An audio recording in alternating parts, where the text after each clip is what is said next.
Welcome back to the show. In case you didn't know, the NHS is a cult. It's a blind faith religion. But in reality, it's nothing but a puny god. Now, I was targeted yesterday on Twitter, for telling the truth. And apparently they don't like to hear the truth. One person who's supposed to be a medical professional, who has gone through education, who become a trained nurse, decided to tweet this nonsense.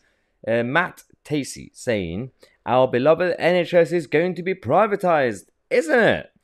Yeah, calm down, Matt, because nobody wants to buy the NHS. If this propaganda is this classic Labour Party propaganda that every time we have a Tory government, we are selling it to Trump, we are selling it to this one, we're selling it to Orban or whatever, right? It doesn't work that way. No one's going to buy the NHS. You can't privatize healthcare.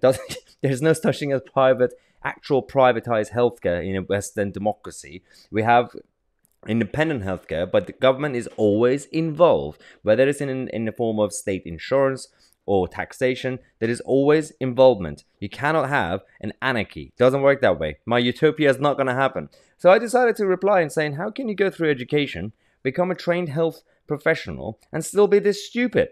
Now, Matt didn't like it. He said, I can't go through this education, be a trained professional, a nurse, and still be this passionate, you sausage.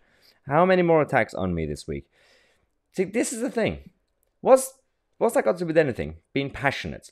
The debate was, he started it. The argument was about, it's just logical argument about the model of the NHS. Nothing to do, it wasn't about, let's have a chat about who is passionate, who's compassionate, and who's evil. That's a whole different philosophical argument. We could have the debate if you want, Matt. But this was about if the healthcare is nationalized or privatized. Now, it's not. It's nationalized. It's always going to be nationalized. That's just how it works. But it doesn't really matter if you're passionate or not. Now, his minions and all the other, the hashtag I love the NHS, our beloved NHS, and, clapping for themselves every Thursday at 8 p.m., they came and targeted me, but it didn't really work. Saying, Donald said, there's nothing stupid about what's going on with the NHS. Thankfully, there are, that's not how you spell there, but okay, there are hundreds of thousands of health and social care workers who want to protect their patients. That's literally nothing to do with the debate. They make it sound like if you want to actually have an efficient healthcare system, that you don't care about patients or nurses or doctors. In fact, we care about them. That's why we're talking about this. That's why they always end up shutting down the debate. It's the same thing with immigration. You talk about illegal migration or mass migration is happening. They say, well, does that mean that you don't like that person with the skin color? No, that's a whole different argument. We could have that debate, but it's not.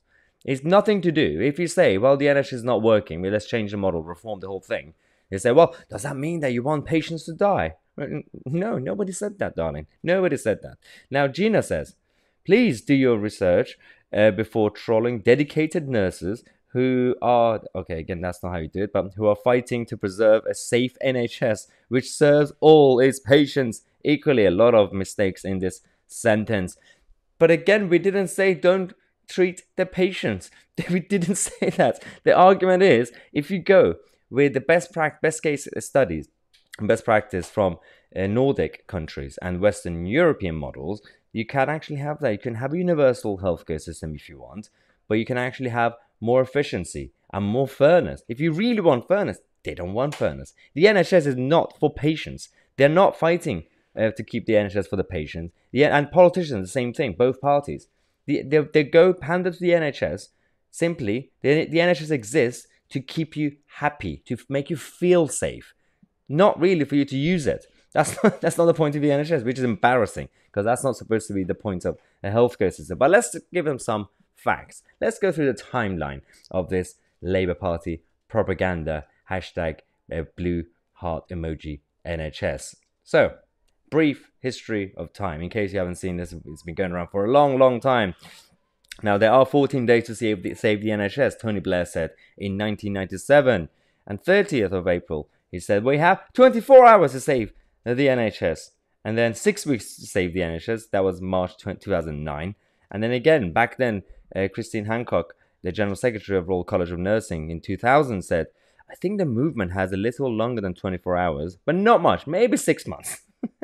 We even had 48 hours to save the NHS in 2011. We had 6 weeks into December 2011. 3 months, February 2012. We had 12 days to save the NHS on 26th of February 2012. Then we have just 13 days to save the NHS on 7th of March 2012. 24 hours on 20th of March. 6 months on the 10th of September 2012. It goes on and on again. Even in 2014, we had 5 days to save it. And then later on in 2015, 4 months. So that was good. That was going well. A bit of progress. And then in 27th of January, Ed Miliband said in 2015, we have only 100 days to save the NHS. Then in May 2015, 52 hours. I mean, I do love how it's like a chameleon. It keeps changing every 2 seconds. And they're very, very specific numbers. Some of those numbers are particular because election times makes sense. Some of them are just nonsensical. Why 2 weeks? Why 3 months? I mean, the other one, Christian Hancock said, oh, maybe 6 months. I'm just going to come up with a random number. And you wonder why this party produce politicians like Diane Abbott. I'm not surprised. They don't really care about logic. They don't care about facts. They simply go with their own the illusion of compassion, and it's an illusion of control that they have. In reality, they just want to use that to further their own agenda. It's all about state control, state control, state control. If you enjoyed this video, subscribe to the channel. And if you like this t-shirt, you can find the link in the description. Build Back Britain to fight against globalism and build back better of the World Economic Forum. I'm Tousi, and we are the media.